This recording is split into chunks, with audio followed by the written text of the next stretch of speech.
নমস্কার, আমি সুপর্ণা। আজ আমি আপনাদের শোনাব তারাশঙ্কর বন্দ্যোপাধ্যায়ের লেখা হাসিলিবাকের রূপকথার অষ্টম পর্ব। যদি আমার এই গল্প পাঠ আপনাদের ভালো লাগে তাহলে লাইক করে দেবেন, শেয়ার করে দেবেন এবং অবশ্যই সাবস্ক্রাইব করে দেবেন। চলুন শুরু করা যাক। বড় বউকে ভুলতে কিছুদিন লাগলো বনবাড়ির। 7 বছরের বনমালী বিয়ে করে এনেছিল 3 বছরের কোণে। বনমালীর বয়স এখন 2.25 হলো বোধ হয়। চুলে পাক অবশ্য ধরে নাই, দাঁতও ঠিক আছে, কিন্তু মেঘে বেলা হওয়ার মতো বয়স অনেকটাই হলো। সময়ে ছেলে হলে নয়নের বয়সী হতো। করালির বাপ ছিল বনমালীর চেয়ে ছোট। এই এতদিনে একসঙ্গে ঘর করে তাকে ভুলে যাওয়া কি 2 দিন 4 দিনে যায়? সময় অবসরে হট করে মনে পড়ে যায়, চোখে জল চলে আসে। কাঁধের গামছা দিয়ে বনমালী চোখের জল মুছে ফেলে। রাত্রিকালে গাও ছমছম করে। ঘরে সুবাসীকে পাশে নিয়ে শুতে গিয়ে ঘরের কোণের দিকে তাকিয়ে দেখে উপরের চালের দিকেও তাকায়। তবে ভরসা, তার মতো ভালো লোকের এমন গতি হবে কেন? সে সত্যি সাধ্যে শীতে সিঁদুর নিয়ে স্বামীকে রেখে জয়ডঙ্গা বাজিয়ে চলে গেছে। বনমালীও তার শ্রাদ্ধ শান্তি ভালো করেই করেছে। তবে স্বর্গে যাবার কথা। মন তার আশ্বস্ত হয়।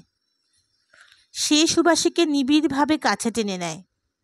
শুধু ভয় পায়, চমকে ওঠে রাত্রে কারোর বাড়ি বাসন পড়লে। আতঙ্কগ্রস্ত হয়ে ওঠে, খোঁজ করে। বিয়ে করা পরিবার সধবা অবস্থায় মরেও সে যে কম কলসি কাকে নিয়ে বেড়ায় স্বামীর কল্যাণের জন্য। স্বামীর মৃত্যুর আগে সেই কলসি সে ফেলে দেয়। জল ভরা ঘাট থেকে জল গড়িয়ে নিঃশেষ হয়।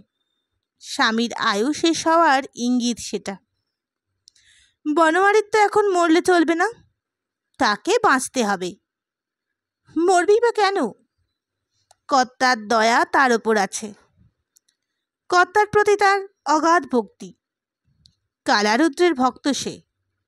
গাজনে প্রতিটি বার উত্তরে ধারণ করে ভাড়াল মাথায় নেয়। এবার থেকে সে হয়েছে শিরভক্ত। বাবার মাথায় আগুনের অঞ্জলি চাপায়। ধরমদেবের মাথায় নিয়েছে, তার ভাড়াল মাথায় করে সে। সকাল সন্ধ্যা ভগবান হরিকে স্মরণ করে। সে অকালে মরবে কেন? ভরা ভর্তি সুখের সময় তার। বাবার দহায় কাহারপাড়া, আটপৌরে-পাড়া 2 পাড়ার মাতব্বর সে। কাহারপাড়াকে সেই আটপৌরদের সঙ্গে চালিয়েছে। 5 বিঘা জমির মালিক সে এখন। নতুন বিয়ে করেছে।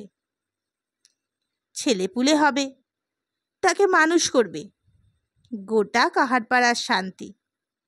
সব আপন আপন কাজ করছে, চাষবাস নিয়েই রয়েছে।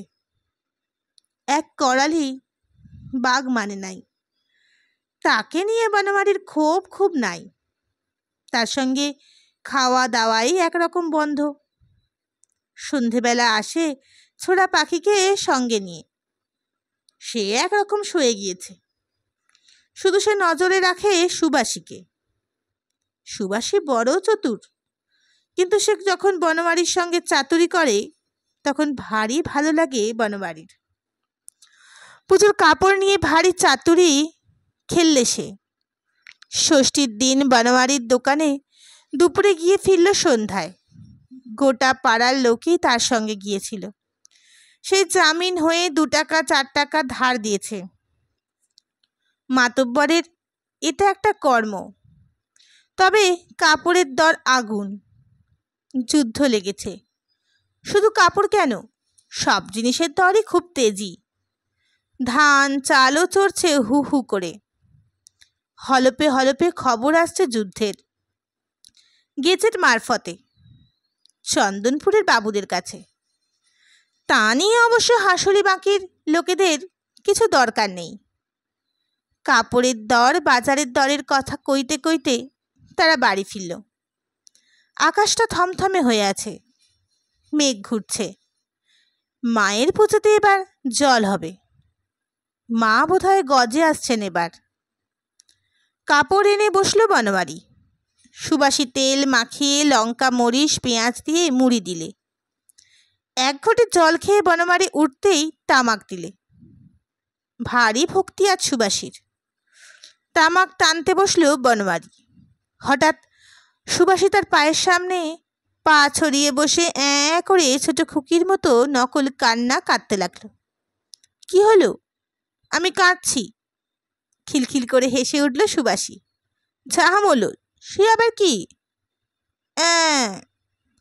আমি পাখির মতো কাপড় নেব বলে খুকির মতো পা ছুটতে লাগলো। থাম থাম, হেসেই বলে বনমালী। কি কাপড়? তাই দেবো, থাম। হঠাৎ উঠে নাচতে লাগলো সুবাসী। নেশা লাগিয়ে দিলে বনমালীর। পরদিন সকালে উঠে দেখে একটা বাদলা নেমেছে আকাশে। সপ্তমীর পুজোর ঘট এলো। বনমালীর দোকানে যাবার জন্য উঠল। পাখির মতোই কাপড় আনবে, বদলে নয়, আর একখানা নতুন। সে কি করালির চেয়ে কম? হঠাৎ শোনা গেল করালির গলা। হেঁকে হেঁকে বলছে সে, ঝড়, পেলয় ঝড় আসছে, প্রচণ্ড বৃষ্টি, কলকাতায় তার এসেছে স্টেশনে। বনমালী নিষ্ঠুরভাবে গর্জন করে উঠল, এই ঝড় ঝড় ঝড় আসছে, তা এমন করে শুনেছিস কি? সুবাসী মুখে কাপড় দিয়ে হেসে বললে, মর মর মর, বুড়ো কোথাকার। কথাটা আর ঝড়ের একটা ঝাপটায় ঢাকা পড়ল। প্রচণ্ডই ঝড়ই বটে, প্রলয় বললেও হয়। সব তছনছ করে দিয়েছে ঝড়ে। হু হু করে বেড়ে গিয়েছে ধানের দর। যুদ্ধের জন্য সরকারের সব ধান কিনে নিচ্ছে। চমকে উঠল কাহারেরা। হাসুলিবাকের উপকথায় এমন তো কখনো ঘটে নাই। সুচাঁদও কখনো বলে না। সুচাঁদ অবশ্য সেই ঝড়ের পরে পিছলে আছাড় খেয়ে পা ভেঙেছে। বুড়ির কপাল, বুড়ো বয়সে করালি দিয়েছে হাসপাতালে। এই মৃত্যুকালে খেলে ডাক্তারি ওষুধ। লোকে নিশ্চয়ই জানে বুড়ির ভাঙা পাখানা কেটে দিয়ে মেরে ফেলবে হাসপাতালে। মরুক, তার কথা ভাববার অবসর নাই কাহারদের।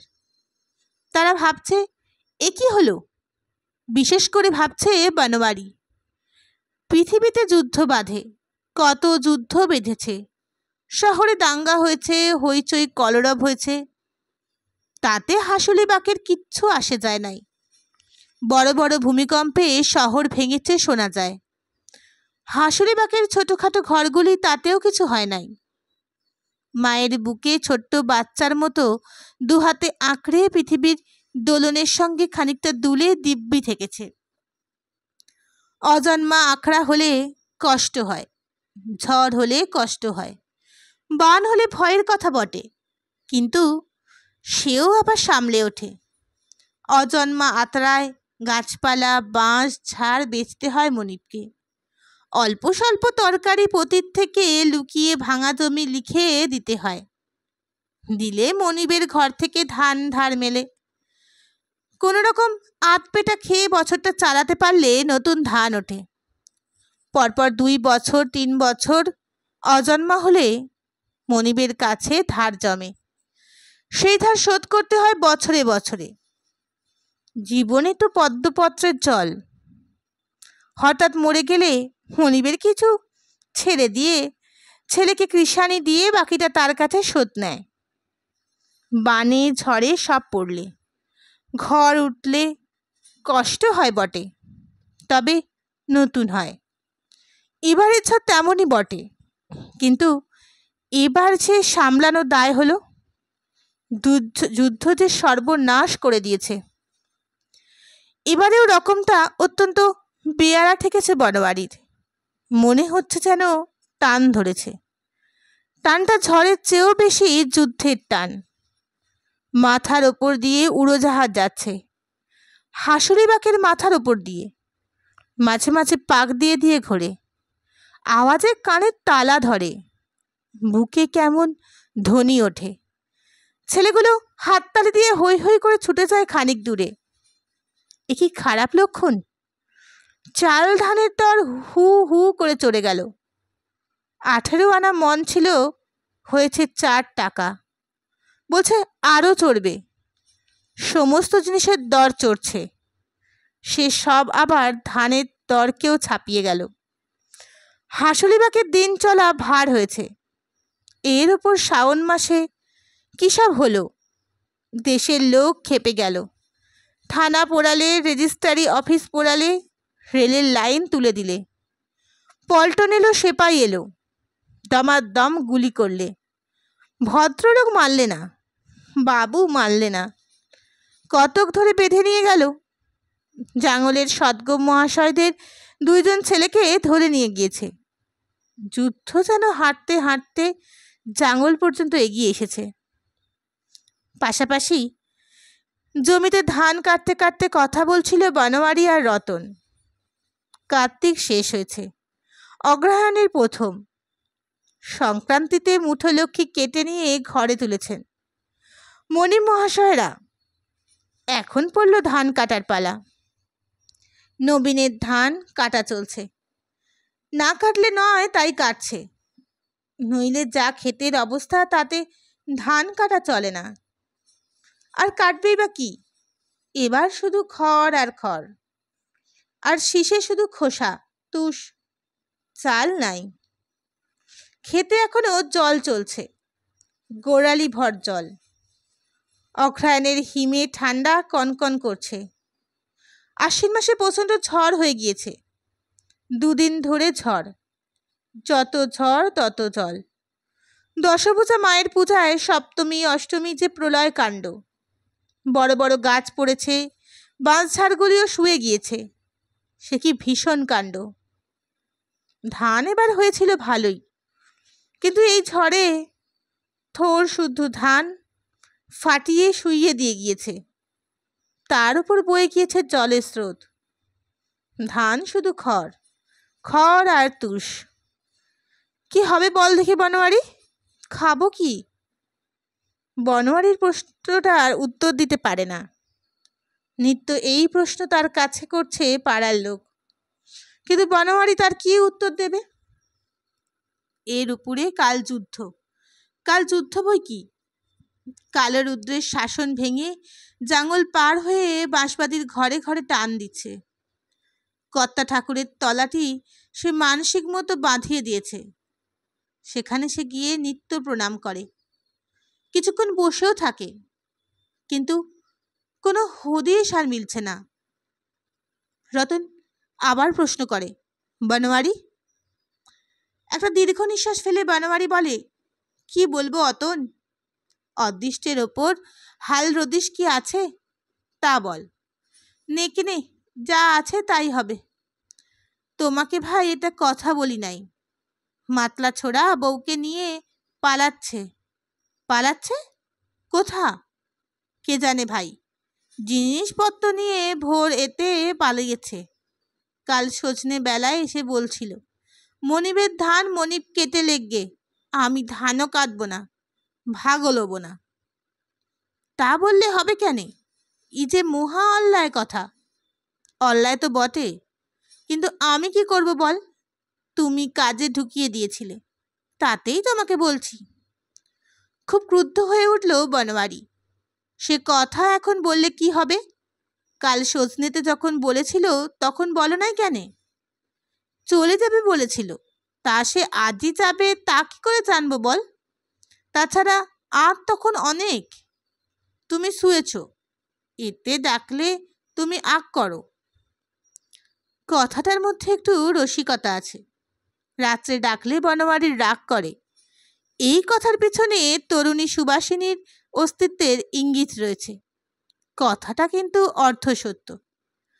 সুবাসিনীর ওপর বনমালীর সেই অবধি প্রখর দৃষ্টি এবং তার সঙ্গে তরুণী স্ত্রীর প্রতি আসক্তি অসত্য নয়, কিন্তু আরও খানিকটা আছে, সেটুকু অন্য কেউ জানে না। সুবাসী খানিকটা অনুমান করতে পেরেছে কেবল। বনমালীর ভূতের ভয় আজকাল বেড়েছে। একা কালো বউ নয়, আর তার সঙ্গে তার বউয়ের প্রেতাত্মার শঙ্কাও সে রাত্রে উঠতে চায় না। কেউ ডাকলে কি বাইরে শব্দ হলে এসে চিৎকার করে প্রশ্ন করে, কে কে? দাওয়ার ওপর শোয়া পর্যন্ত সে ছেড়েছে। একটু চুপ করে থেকে বনমালী বলে, গেল কোথা? শ্বশুর বাড়ি। রতন উত্তর দিতে সাহস করলে না। বনমালী অসহিষ্ণ হয়ে প্রশ্ন করলে, গেল কোথা? বলতে মুখে আশ আসছে না? যেয়েছে তোমার বলতে তো যায় নাই, তবে মনে লিছে। থেমে গেল রতন। কি মনে লিছে? বল কেন সালো? রতন খাড়া হয়ে দাঁড়ালো। বনোয়ারি নেতা এতই মতিভ্রম হয়েছে। মাতব্বরীর দেমাকে তার চোখে দেখতে পায় না কিচ্ছু। ধরা খানিকটাকে সরার মতো দেখছে। রতন বললে, গিয়েছে চন্দনপুরে। চন্দনপুরে? হ্যাঁ, কিন্তু তার লেগে তুমি আমাকে গাল দিলা কেন বল দিনি? বনোয়ারি খসখস করে ধান কেটে যেতে লাগলো। ব্যাপারটায় সারা সে আবছা আবছা পেয়েছিল, কিন্তু এতটা বুঝতে পারে নাই। চন্দনপুরের লাইনে ডবল লাইন বসছে। কুলি মজুরের কদর খুব। করালি ছোড়ার কাছে ঘুরঘুর করছে, এই খবর সে পেয়েছিল। কিন্তু চাষকর্মে সকলেই রেগে রয়েছে। মাঝখানে মাঠের ধান না কেটে মাঠে ফেলে রেখেই কেউ ওখানে যাবে এ কথা ভাবতে পারে নাই সে। বাবা কালারুদ্র কালকে শাসন করেন। কর্তা ঠাকুর মানুষকে পাপের সাজা দেন। দুজনে কি ঘুমিয়ে গেলেন? কলিকাল ঢুকলো হাসলি বাকে। কর্তা ঠাকুরের আজ্ঞা অমান্য করে আজও করালি হারামজাদা ছাতি ফুরিয়ে ঘুরে বেড়াচ্ছে পৃথিবীর বুকে, হাসুলি বাকের এলাকায়। হে ভগবান হরি! অনেকক্ষণ পর বনমালী উঠে দাঁড়িয়ে কোমর ছাড়িয়ে নিয়ে বললে, গাল কি তোকে দিলাম? দিলাম তোর করণকে। রতন উত্তর দিলে না এবার। সেও রেগেছে। বনমালীর মতো সেও ঘসঘস করে ধান কেটে চলল। একটু পর হঠাৎ সেও দাঁড়িয়ে বেশ উত্তপ্ত কণ্ঠে বললে, আমার করণকে গাল দিলা বেশ করলা, কিন্তু মাতলার করণকে আমি গাল দিতে পারছি না বনমালী ভাই। এরপর তার কণ্ঠস্বরে ফুটে উঠল মর্মান্তিক ক্ষোভ। বললে, এই ধান কেটেই বা হবে কি বলো দিনি? কি হবে? কি পাবা? খড় তো বেবাক পাও না মুনিবের। ধান নাই, খড় বেচেও মুনিব কিছু পাবে। আমরা হাত পা ঝেড়ে ঘর যাবা। তবে হ্যাঁ, তুষ পাবো বটে। তা তুষে আগুন জেলে পুড়ে মরবো নাকি? বনমালী ধান কাটা বন্ধ করে তামাক সাজতে বসল। বাঁশের চোঙার মধ্যে তামাক, খড়ের নুটি চকমকি শোলা বার করলে। বললে, আয় বস, তামাক খাই। সান্ত্বনা দিতে হবে, শান্ত করতে হবে রতনকে।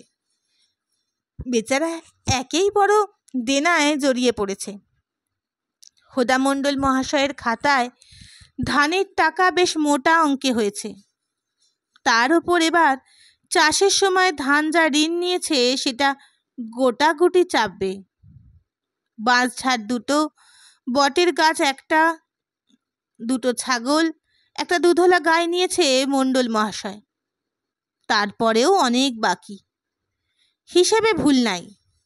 অন্য মণ্ডল মহাশয়ের কাছে যাচাই করে দেখা হয়েছে, হিসেবে ভুল থাকে না। মানুষের পেরমাইয়ের চেয়েও জোরে ছোটে ঋণ। জন্ম থেকেই গলা পর্যন্ত ডুবে আছে ঋণে। শোধ দিয়ে দিয়ে মাথাটাই কোনো রকমে বাঁচিয়ে চলা কৃষাণ জন্মে। সেই শোধের অঙ্ক 1 বছর 2 বছর কমলেই ঋণের জল নাক মুখ ডুবিয়ে তো দেবেই। তার ওপর মন্বন্তরা হলে রক্ষে কি আর থাকবে? ঝড় মন্বন্তরা এবার তলিয়ে যেতে হবে। শুধু ঝড় কেন, এই যুদ্ধ তো বেশ সর্বনাশ করেছে। ধানের দর চড়ছে হু হু করে। মণ্ডল মহাশয়রা একেবারে ক্ষেপে উঠেছেন, নেচে উঠেছেন।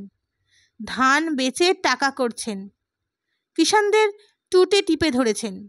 শোধ কর ধান। রটবা শোনা যাচ্ছে মুনিম মহাশয়রা এবার চাষে কৃষাণ না রেখে নগদ টাকায় দিনমজুর লাগিয়ে চাষ করাবেন, মানে ধান বার করাবেন না। সেই সত্যকাল থেকে চলে আসছিল চাষের যে কানুন, সে কানুন উল্টে গেল যুদ্ধ লেগে। ধানের বাজারে আগুন লাগিয়ে দিল কাল যুদ্ধ। একা রতন কেন, গোটা হাঁসুলি বাঁকেরই এই অবস্থা। সেই শুধু কোনো রকমে টিম টিম করছে। তাও সে কদিন টেকবে তাও বুঝতে পারছে না। এই বাজারে পোষ্য বাড়ছে। নয়নের মৃত্যুর পর নয়নের মা খেটে খুঁটে খাচ্ছিল, হঠাৎ রোগ ধরে মরণ দশা হয়েছে।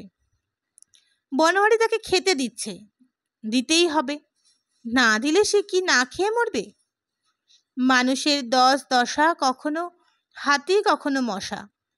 হেপাড়ার মাতব্বর ছিল একদিন ঘর ভাঙারা, তাদের বাড়ির বউ।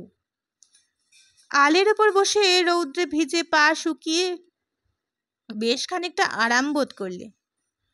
রতন বললে, আহ, গায়ে শান হলো এতক্ষণে। লেখা হুকোটা এগিয়ে দিল বনওয়ারি। তারপর বললে, আগ কি স্বাদে হয় রতন? অনেক দুঃখেই আগ হয়। সব বেচে সবাই খায়, ধম্ম বেচে কেউ খায় না। ধম্ম পথে থাকলে আদেক এতে ভাত, তা কলিকালে কেউ বুঝবে না। সব অধম্যের জন্যে বুঝলি, সব পাপের জন্যে। কলিকালই অধম্যের কাল। রতন হঠাৎ একটা আধ্যাত্মিক প্রশ্ন করে বসলে, আচ্ছা, জাঙ্গলের মণ্ডল মহাশয়ের বলা করেছিল কলিকালের নাকি শেষ এইবারেই শেষ। বনওয়ারি ঘাড় নেড়ে বললে, মাইতো ঘোষ বই এনেছে একটা, চেতামুনি। কি মুনি? চেতামুনি। মুনি বলেছেন এইবারেই কলির শেষ। কি হবে? সব একেবারে লণ্ড ভণ্ড, ওলট পালট, তছনছ, হেট উপর পুড়ে ছুঁড়ে হেজে মেজে নাকি? তাও হতে পারে। আবার ধর আকাশ একেবারে হুড়মুড় করে ভেঙে সব চেপটিয়ে দেবে, চুরমার করে দেবে। হাঁসুলিবাকের রূপকথায় প্রলয়ের এই আধ্যাত্মিক ব্যাখ্যাটি সবচেয়ে পুরানো, আদিমকালের কল্পনা। কিন্তু এইটির চেয়ে কোনোটিকেই আজ কলির শেষের উপযুক্ত সংঘটন এবং মহত্তর আধ্যাত্মিক বলে মনে হলো না। বরং বনওয়ারির মুখে এমনই কিছু শুনতে চেয়েছিল রতন। বনওয়ারি বললে, লক্ষণ তো সবই দেখা দিয়েছে। এই কি কার্তিক অজ্ঞান মাসের হাঁসুলির বাঁক? কোথায় কোন চেন্নাত আছে? কথা সত্য। কার্তিক অজ্ঞানের হাঁসুলি বাঁকের উপকথায় পালানের মাঠে রং হয় সোনার বরণ। পাকা ধানের গন্ধে ভুভুর করে ঝিরঝিরে হিমেল বাতাস। গোবিন্দভোগ, বাদশাভোগ, কনকচুর, রামশাল, সিঁদুরমুখী, নয়নকলমা, কত রকমের ধান। এক এক ধানের এক এক রকম সুবাস। সকল সুবাসে মিলে সে এক মধুর বাস। সোনার বরণ ধান ভরা মাঠের বুকে বের দিয়ে কাছ বরণ জলে ভরা রূপার হাঁসুলির মতো বাঁকা কোপাইয়ের বের। কুলে কুলে কাশগুলির ডাটায় পাতায় সোনালি রঙের আমেজ দেখা দেয়। পুকুরে পুকুরে পদ্মগুলি শুকাতে শুরু করলে পুরো ঝরে না, অল্প স্বল্প গন্ধ থাকে। খালে নালায় ঝিরঝির করে জল যায়। রূপার কুচির মতো ছোট ছোট মাছ ঝাঁক বেঁধে নেমে চলে নদীর সন্ধানে। আউশের মাঠে আউশ ধান উঠে গিয়ে রবি ফসলের সবুজ ভরে ওঠে। গম, কলাই, আলু, যব, সর্ষে, মশনে, তিসি, হরেক রকমের ফসল হিলহিলে বাঁশবনের মাথার ওপরে বাতাসে দুলতে থাকে। ক্যাঁ ক্যাঁ, কট কট, কখনো বা বাঁশির মতো শব্দ ওঠে। আকাশে উড়ে উড়ে নাচে নতুন পাখির দল। বালিহাঁসেরা উড়ে আসে উত্তর থেকে। সবুজ বরণ টিয়া পাখির ঝাঁক আসে পশ্চিম থেকে। কল কল কলরবে আকাশ যেন নাচতে মাতা ছেলে মেয়ে ভরা পুজোতলায় আঙিনা হয়ে ওঠে। রাত্রিবেলা মাঠে নেমে ধান খায়, দিনের বেলা আকাশে ওড়ে, গাছে বসে কলকল করে বেড়ায়। দুপুরে রোদ চঞ্চন করে, রাত্রিবেলা গা শিরশির করে। এবার মাঠ এখনো জলে ভরা। শীত এবার এর মধ্যেই কনকন হয়ে পড়েছে। রোদে তেজ নাই। পাখিরা এসেছে কিন্তু কেউ থাকছে না, ঝাঁকে ঝাঁকে এসে চলে যাচ্ছে। ধান নাই, থাকবে কেন? মা লক্ষ্মীর দরবারের প্রসাদ পেতে আসে ছেলের দলের মতো। লক্ষ্মী নাই, প্রসাদ নাই, কাজেই চলে যাচ্ছে কাঁদতে কাঁদতে। আউশের মাঠ এখনো জব জব করছে, পা দিলে পা বসে যায়। কাজেই মাঠে রবি ফসলের নাম নাই, মাঠ খাঁ খাঁ করছে। কৃষ্ণমূর্তির মতো বর্ণ ধরেছে। বাঁশবন, সেই আদ্যিকালের বাঁশবন দুলবে কি শুয়ে পড়েছে উপুর হয়ে। নালা খালায় এখন ভরা ভর্তি ঘোলাটে জল বইছে হুড়হুড় করে। পুকুরে পদ্ম নির্মূল, সেই প্রলয় জলে পুকুর ভরে ডুবে হেজে পচে গিয়েছে। কাশ বলতে একটিও নাই, ঝড়ে বানে শেষ হয়ে গিয়েছে। সকল দুঃখের সেরা দুঃখ বলতে গলা ভেঙে যায়, চোখে ভরে জল আসে। মাঠ ভরা ধান, ধান নয় খড় হয়ে গিয়েছে। সোনার অঙ্গে ঘোলাটে জলের ছোপ লেগে ধুলো কাদা মাখা ভিখারিনীর মতো নিথর হয়ে পড়ে আছেন। চেতামণি বলেছেন কলি শেষ, তা মুনি ঋষির কথা কি মিথ্যে হয়? লক্ষণ দেখা দিয়েছে। কালের মাহাত্ম্য উল্টে গিয়ে দেখা দিয়েছে অকালের দৌরাত্ম্য। হে ভগবান, হরি তুমি ছাড়া আর কেউ নাই। কালারুদ্রের মন্দিরের দেওয়াল হেলে পড়েছে এই ঝড়ে। কতার থানের গাছগুলি অধিকাংশই শুয়ে পড়েছে। বাবার গাছের কোটরওয়ালা ডালটি ভেঙে পড়েছে। আজ ভগবান হরি ছাড়া অক্ষাকর্তা নাই। চমকে উঠল রতন, বানোয়ারি দুজনেই। ডুকডুক ডুকডুক শব্দে ঢেড়া পড়ছে। কি ব্যাপার? ঢেড়া পড়ছে কাহার পাড়াতেই যেন। যেন কেন? নির্ভুল কাহার পাড়াতেই। কিসের ঢেড়া? ঢেড়া দিচ্ছেন চন্দনপুরের বড় বাবুরা। সাহেবডাঙ্গার জমি যারা ভেঙেছিল তারা যেন এবার ধান কেটে বাবুদের খামারে তোলে। 4 বছর হয়ে গিয়েছে, এবার আর খাজনা নেবে না বাবুরা, ধানের ভাগ নেবেন। সেলামি দিয়ে যারা জমি নিয়েছে তাদের কথা বাদ। তার মানে জাঙ্গলের সদকম মহাশয়রা, তারা সেলামি দিয়ে পাকা দলিল করে জমি নিয়েছিলেন। কথাটা বনোয়ারি আর আটপৌরেদের নিয়ে। রতন শুনে বললে, দূরো, আমি বলি কি, সাহেবডাঙ্গার জমির সঙ্গে তার কোনো সম্বন্ধ নাই, কিন্তু জমি তার মনিব হেদুমণ্ডল নিয়েছে, সে তার পাকা বন্দোবস্ত। সুতরাং তার এই সময়টাই মাটি। সে সঙ্গে সঙ্গে ফিরল মাঠে। বনোয়ারি মাথায় হাত দিয়ে বসল। 4 বছর হয়ে গিয়েছে সত্য কথা, কিন্তু কথা ছিল যে পুরো খাজনা দিয়ে এই জমি সে ভোগ করবে, তবে দান বিক্রি করবার শর্ত থাকবে না। ভাগ নেবার তো কথা ছিল না। অবশ্য 4 বছর ভোগ করবে, তারপর ভাগ নিতে হবে। এই শর্তে জমি তারা পিতৃপুরুষ থেকে করে আসছে। ভাগ নিলে ভাগই দেবে, তাতে আর আপত্তি কি? কিন্তু এই বছরই ভাগ নিতে হবে। সাহেবডাঙ্গার জমি উঁচু মাঠের জমি, জল ওখানে জমতে পায় নাই। এবার ওখানে দুমুঠো হয়েছে। বনোয়ারির ভরসা যে এবার ওইখানে 5 বিঘে জমি সে যে অল্প স্বল্প করে কেটে কেটে এই 2 বছর হলো শেষ করেছে। গত বছর ধান পেয়েছিল, 5 বিঘের ধানে 3 মাস চলেছিল, এবার হয়তো মাস 4 চলবে। বিনা মেঘে বজ্রাঘাতের মতো বাবু মহাশয়ের হুকুম জারি হয়ে গেল। সে চুপ করে বসে রইল অনেকক্ষণ। তারপর সে উঠল। কই, সুবাসী গেল কোথায়?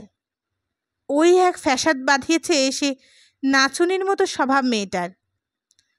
24 ঘন্টা যেন ফুরফুর ফুরফুর করে ফড়িং প্রজাপতির মতো উড়ে বেড়াচ্ছে। সবচেয়ে খারাপ মেয়েটার চাহনি। মধ্যে মধ্যে সন্দেহ হয় বনোয়ারির, সন্দেহ হয় করালির ওপর। ছোকরা যেমন ফোসানি তেমনই জোয়ান। সুবাসীকে সে চন্দনপুরের পথে হাঁটতে দেয় না। করালি সন্ধেবেলা এলে সে সুবাসীকে ঠায় চোখের সামনে রেখে বসে থাকে। তবু সন্দেহ হয়। করালি সন্ধ্যায় এসে যখন পাড়া মাতিয়ে হাসে, তোলপাড় করে হল্লা করে, তখন সুবাসীর চমকে চমকে ওঠে। সেইটুকু বেশ লক্ষ্য করেছে বনমালী। করালির এই কাহার পাড়া হাঁটা বন্ধ করতে পারলে না বনমালী, এই মহা আফসোস রয়ে গেল জীবনে। এখন তো ছোকরা বেশ পয়সা বাড়িয়ে নিয়েছে পাড়ায়। একটা ঘটনায় করালি কাহার পাড়ায় বেশ ইজ্জত খাতির করে নিয়েছে। ওই ঝড়ের দিন সপ্তমী পুজোয় দুপুরে ছুটতে ছুটতে এসে সাবধান করে দিয়েছিল কাহারদের, ঝড় আসছে, প্রবল ঝড়, সাইক্লোন, ঝড় জল সাবধান সব। কলকাতা থেকে তারে খবর এসেছে। সেখানে তুমুল ব্যাপার। এখানে এই এসেছে, এই ঝড় জল আরও বাড়বে। গাছতলায় কেউ যাবে না, বেশ শক্ত ঘরে থাকবা। গাছতলায় ঘরে থাকবা না, খবরদার। মহা উপকার হয়েছিল তাতে সন্দেহ নাই। জাঙলে মুচিপাড়ার ঘর থেকে বেরিয়ে লোকে ডাল চাপা পড়েছে। গাছের তলায় ঘরে থেকে একটা হাড়ি বংশ নির্বংশ হয়ে গিয়েছে। কিন্তু কাহার পাড়ার বিশেষ কিছু হয় নাই। কয়েকখানা ঘর পড়েছে, কিন্তু তাতে লোক ছিল না। লোকেরা শক্ত ঘর দেখে এক জায়গায় আশ্রয় নিয়েছিল। আশ্চর্য, ঘর ভাঙারা নির্বংশ হয়েছে, কিন্তু ভিটেটার নাম বজায় রেখেছে। ঘর ভাঙাদেরই ঘর আগে পড়েছে। লোক মরে নাই, প্রাণে সকলে বেঁচেছে। কিন্তু হাঁস ভেসে গিয়েছে। সপ্তমীর সকালে জলে নেমেছিল। সন্ধে হবার আগেই ঝড়টা বেশ জোরে হয়ে উঠল। তাদের আর তুলে আনা যায় নাই। ভেসে গিয়েছে পুকুরের মোহনা ভেঙে জলের তোড়ের সঙ্গে। মা কপাই তাদের নিয়েছেন। কয়েকটা ছাগল মরেছে, গরু মরেছে। আর বেটাদের আড্ডা ভাঙা দালানের পাশে সেকালের এক মহাশয় বটবৃক্ষ, তিনি কাত হয়ে পড়েছেন দালানের ওপর। তারই চাপে মরে গিয়েছে কয়েকটা। বাকি কিছু ছুটে বেরিয়েছিল। ঝড়ের মধ্যে ঝাপটা মেরেছে তাদের কতক। শুয়ার না মরে করালি মরলে কাহার পাড়ার মঙ্গল হতো। কিন্তু সুবাসী গেল কোথায়? সুবাসীকে দেখা গেল নদীর দিকের শুয়ে পড়া বাঁশবনের মধ্যে থেকে বেরিয়ে এলো। কাঁখে এক কলসি, মাথার কাপড় খোলা, খোঁপায় এক থোকা ফুল গুঁদেছে, ছাতিম ফুল। সর্বাঙ্গ জ্বলে গেল বনমালীর। এ লক্ষণ ভালো নয়। সুবাসী ঘরে আসতেই ফুলের খোপাটা টেনে নিয়ে ছুঁড়ে ফেলে দিলে। পিঠে দুই কিল বসিয়ে দিয়ে বললে, ফুল গুঁদেছে, খুন করে দেবো একদিন, দে মুড়ি দে। সুবাটি মেয়েটা আশ্চর্য। সে মার খেয়েও হাসতে লাগলো। বললে, লাগরে, দিয়েছিল ফুলের থোকাটা, ফেলে দিলা? এই দেখো, আবার দেবো কিল ধমাধম, গতরে ব্যথা করছে, দিলে আরাম পাবো। খুন হবি তুই কোন দিন আমার হাতে। সুবাসী বললে, তার আগে ভাতের সঙ্গে বিষ দিয়ে তোমাকে মেরে দেবো আমি। একথা বলেও হাসতে লাগলো সুবাসী। আতঙ্কিত হয়ে বনমালী মুড়ির গ্রাস চিবানো বন্ধ করলে। সুবাসী এবার জোরে খিলখিল করে হেসে বললে, মুড়িতে বিষ দিয়ে আয়, মুড়ি খাও।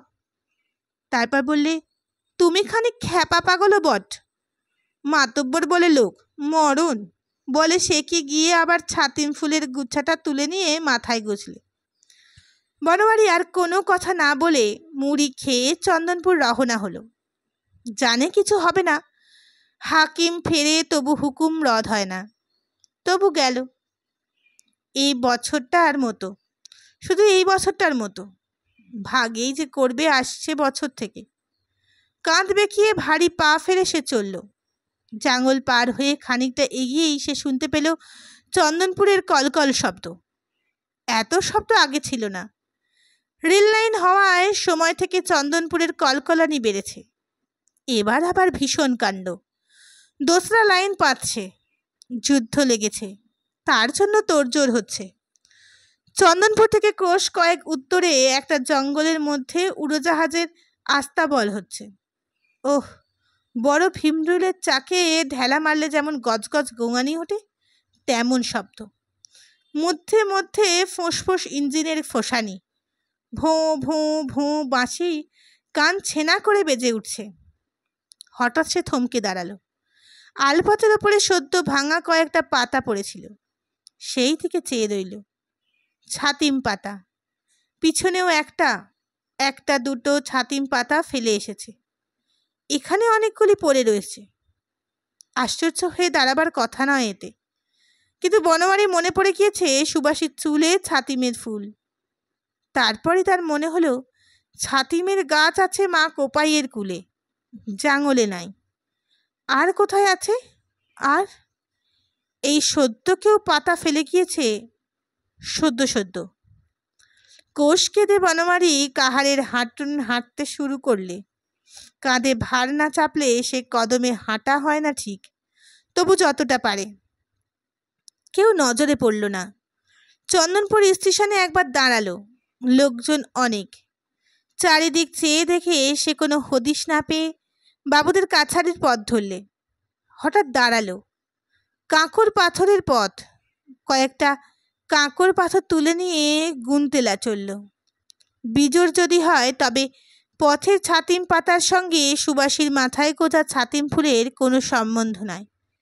জোর হলে আছে 1, 2, 3, 7, 8, 9 বিজোড়। আর খানিকটা এগিয়ে গিয়ে পথের ধারে একটা মোটা পাথর থেকে সে আবার দাঁড়ালো। হাতের একটা পাথর নিয়ে ছুড়লে। ওই পাথরটায় লাগলে সুবাসীর দোষ নাই, না লাগলে নিশ্চয়ই দোষ আছে। লাগলো ঠিক। আবার ছুড়লে, এবারও লাগলো। আবার ছুড়লে, বারবার 3 বার। এবার লাগলে বনমালীর আর কোনো সন্দেহ থাকবে না। এবার ঠিক লাগলো না, তবু খুব কাছেই গিয়ে পড়ল। বনমালী এগিয়ে এসে বুক ঝুঁকে দেখলে, না, ও ঠিক লেগেছে। ঠুঁই করে না লাগুক, আস্তে সন্তর্পণে লেগেছে। যাক, বনমালীর আর সন্দেহ নাই। সুবাসী আপন মনের খুশিতে ছাতিম ফুল পড়েছে চুলে। আর একজন কেউ আপন মনে খুশিতে তুলে নিয়ে এসেছে। হঠাৎ তার আর একটা পরীক্ষার কথা মনে হলো। বাবু যদি এবার ধান ছেড়ে দেন তবে নিশ্চয়ই সুবাসীর দোষ নাই। ঘরে ধর্ম না থাকলে লক্ষ্মী থাকে না। লক্ষ্মী যদি ঘরে ঢোকে তবে নিশ্চয়ই ধর্মে আছে, আর না হলে নিশ্চয়ই তাই। বনমালী যা ভেবেছে তাই। নিশ্চিত হলো বনমালী। বাবু বনমালীকে এবারের ধান ছেড়ে দিয়েছেন। শুধু বনমালীকেই নয়, বনমালীর দরবারের ফলে সকলকেই ছেড়ে দিয়েছেন।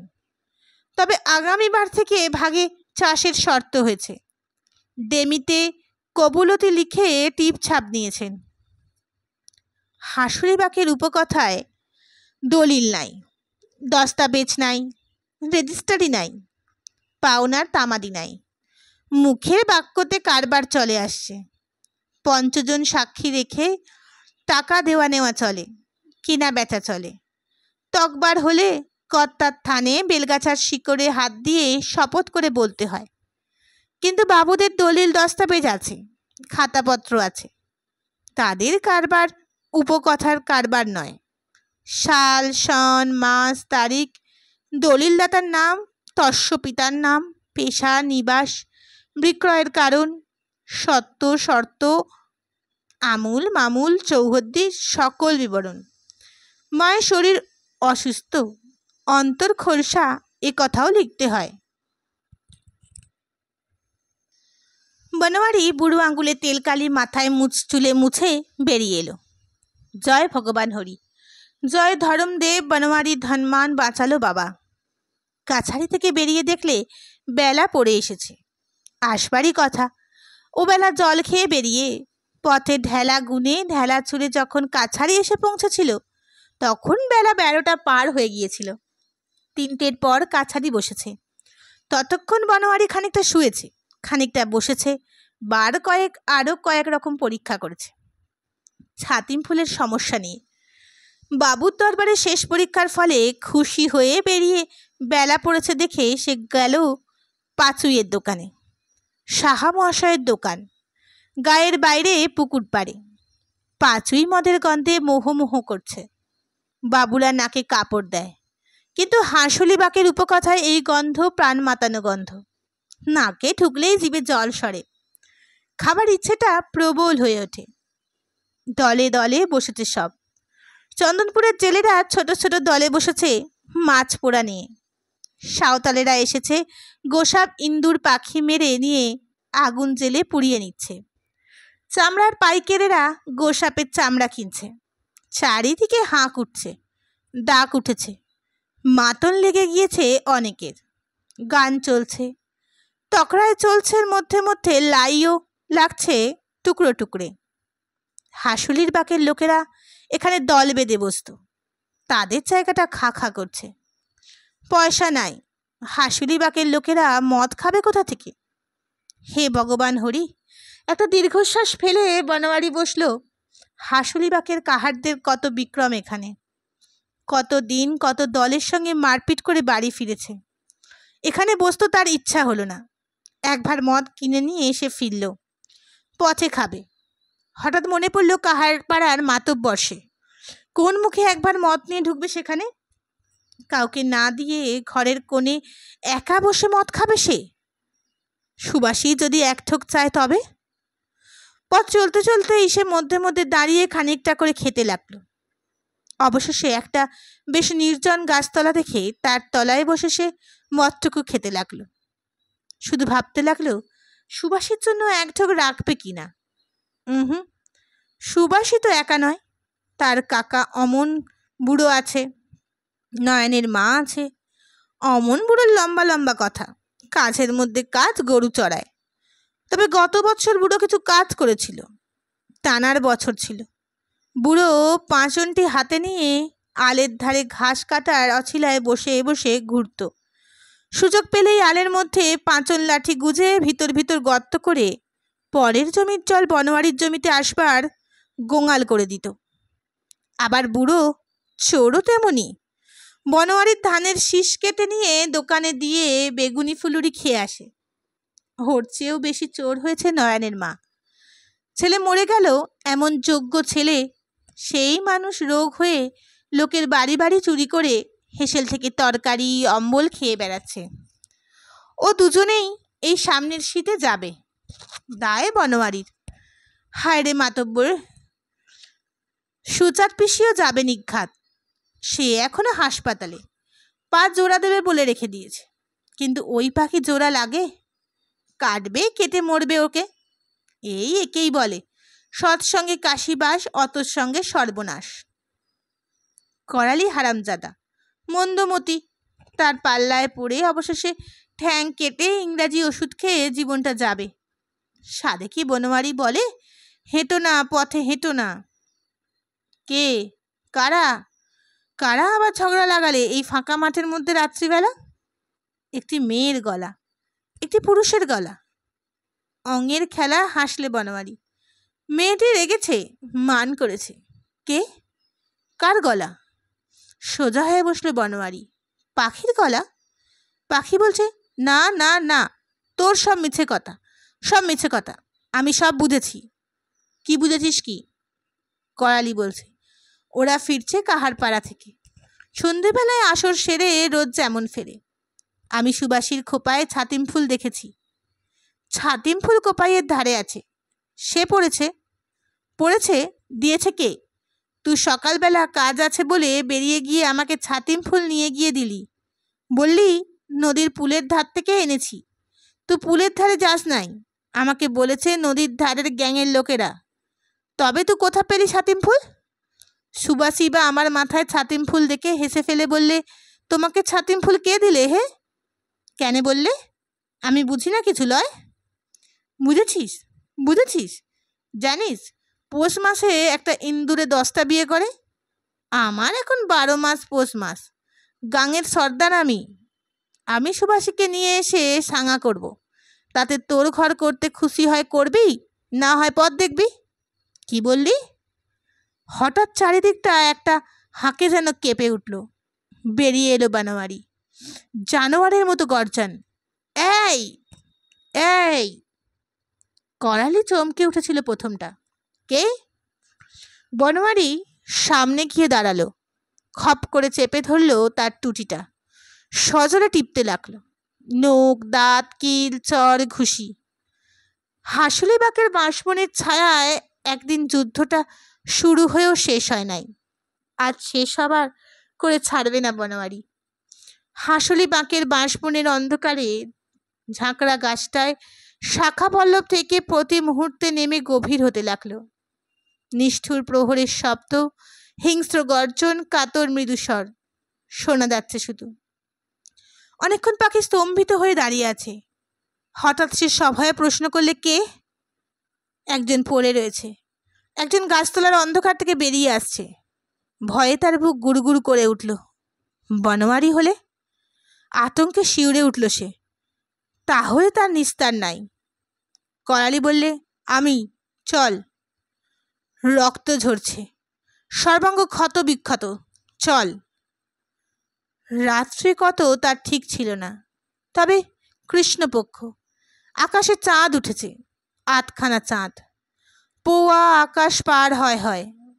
বনমালী উঠল, নিঃশব্দে চলল গ্রামের দিকে। জাঙ্গল পার হয়ে কর্তার থানে এসে সে সেখানে ঢুকল। কর্তার থানটি সে বাঁধিয়ে দিয়েছে। চাঁদের আলোয় তকতক করছে বাঁধানো বেদি। বনমালী মাথা ঠুকতে লাগলো সেই বেদির ওপর। চোখের জলে তার বুক ভেসে গেল। হঠাৎ তার মনে হলো একটা কথা। কথাটা কর্তাই মনে করিয়ে দিলেন। চলল বনমালী বাড়ির দিকে। নিঃশব্দে চকমকের চোঙাটি নিতে হবে, সেই বাইরের দেওয়ালে ঝুলানো আছে। তারপর উঠতে হবে করালির কোঠায়। অমেরামতি কোঠার ওপর কেউ থাকে না, নিচে থাকে নুসুবালা। উপরে উঠে খড়ের নুটিতে আগুন ধরিয়ে চালে। বাড়ির কাছাকাছি এসে থমকে দাঁড়ালো। কে? কারা? হুম হুম হুম হুম হ্যাঁ হ্যাঁ। মৃদুস্বরে কারা কথা কইছে ওই শিরিষ গাছের তলায়, বাঁশবনের ধারে। হ্যাঁ, তাকে ঘায়েল করে সে এসেছে সুবাসীর কাছে। আসবারই কথা। সন্তর্পণে এগিয়ে এলো বনমালী। কুড়িয়ে নিলে একটা পাথর। লোহার অস্ত্র হলে ভালো হতো, কিন্তু সে ধৈর্য বা অবসর নাই তার। তাছাড়া হাঁসুলি বাঁকের বাঁশবনে পাথর নিয়ে মাথা ছেঁচার অনেক উপকথা আছে। সুজাত বলে, বনমালীর বাবার বাবার বাবা আর আমার বাবার বাবা এক লোক তো। সে হলো আমার কর্তা বাবা। তা সেই আমার কর্তা বাবা প্রথম কর্তা মায়ের ঘর থেকে আটপৌরেদের একজনকে বেরিয়ে যেতে দেখল। শিলনোড়ার নোড়া দিয়ে মাথা ছেঁচে মেরেছিলে, বুকে বসে নোড়া দিয়ে। একটা নয়, দুটো ছেঁচতে হবে। সুবাসী যদি না হয়, যদি পালায় পালাক। করালিকে আগে। বহু পুরাতন বট পাকুড় শিরিষের নিবিড় পল্লবের ছায়া, পাশের বাঁশবনের ছায়া মিলে যে প্রায় কৃষ্ণপক্ষের অন্ধকার।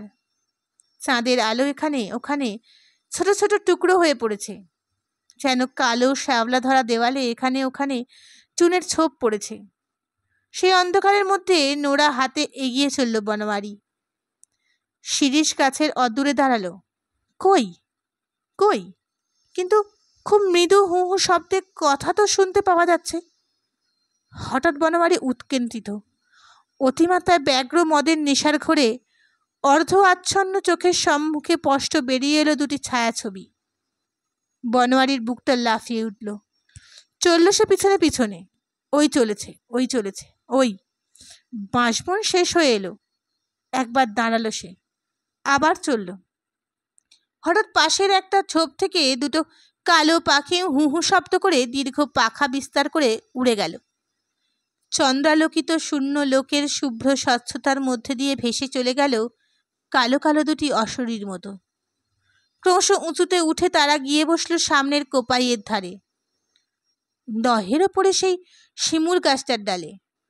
হো দুটো নিশাচর পাখি, এদেশে বলে হুম হুমে পাখি। ওরা রাত্রে এমনই মুখোমুখি করে বসে, হুঁ হুম হুম হুম করে, যেন পরস্পরের সঙ্গে কথা কয়। বনমালী এদের খুব জানে, কিন্তু তারা কল্পনা আজ পক্ষ বিস্তার করে চলেছে কৃষ্ণপক্ষের আকাশপথে। সম্মুখে দুটি সাদা ছায়ামূর্তি ছাড়া আর কিছু নাই। পাখি দুটো উড়ে গিয়ে শিমুল গাছে বসবার সঙ্গে সঙ্গে তার মস্তিষ্কে বিদ্যুতের মতো অন্য কল্পনা খেলে গেল। হাঁসুলি বাঁকের উপকথার কল্পনা। সম্মুখে জ্যোৎস্নায় ধপধপ করছে কোপাইয়ের চরভূমি। পরিষ্কার দেখা যাচ্ছে কেউ কোথাও নাই, কিন্তু সে তো অন্ধকারের মধ্যে দুটি ছায়ামূর্তি স্পষ্ট দেখেছে, কথা কইতে শুনেছে, অথচ আর কেউ নাই। দুটি কৃষ্ণমূর্তি অশরীরী উড়ে গেল রহস্যময় পক্ষ বিস্তার করে ওই শিমুল গাছে। কে কে কে ওরা? থরথর করে কাঁপতে লাগলো বনমালী।